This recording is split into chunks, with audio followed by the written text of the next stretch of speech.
Hello, welcome to the seventh and final video of Daniel Este's Hear My Son.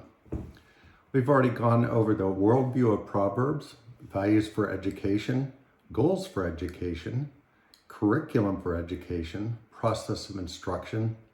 Last week, the role of the teacher. This week, we're going to go into the role of the learner. So what role does a learner play in accomplishing a successful educational experience? Well, what do we do when we sit in class? Do we just sit there, listen, go home, and come back the next day and ace the test?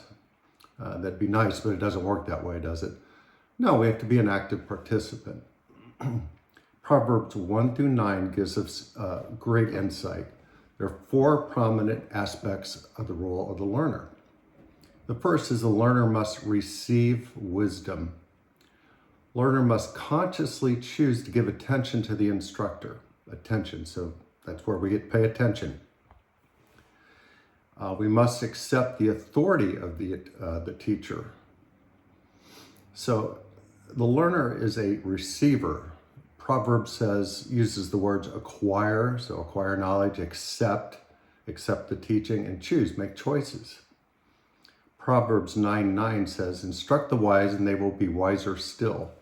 Teach the righteous and they will add to their learning. To have a sound basis for judgment, one must first gain wisdom.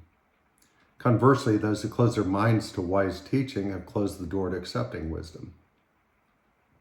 The verb most commonly used in Proverbs for the learner is the word listen.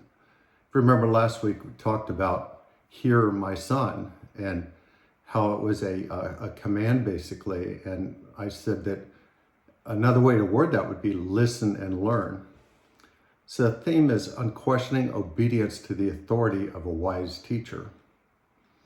The second is the learner must respond to wisdom. So we gain knowledge, what do we do with it?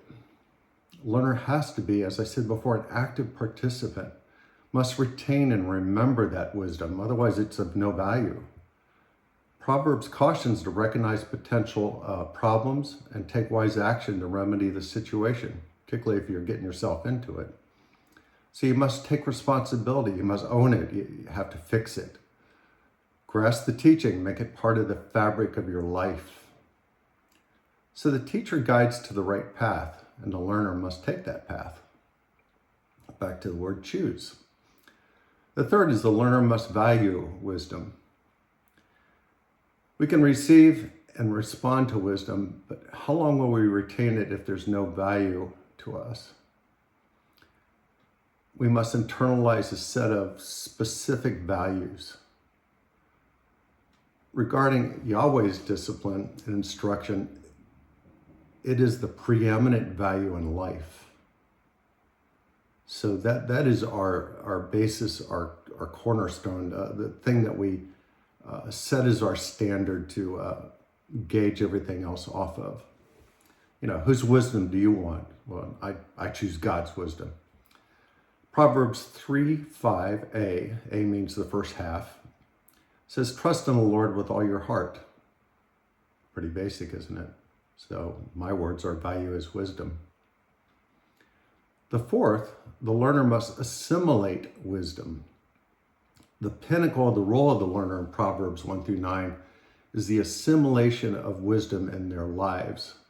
So assimilations, absorption, incorporation, integration, becoming one with it, basically.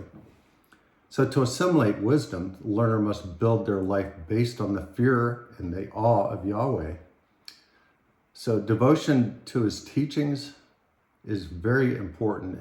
Don't rely on your own wisdom. We often call that folly.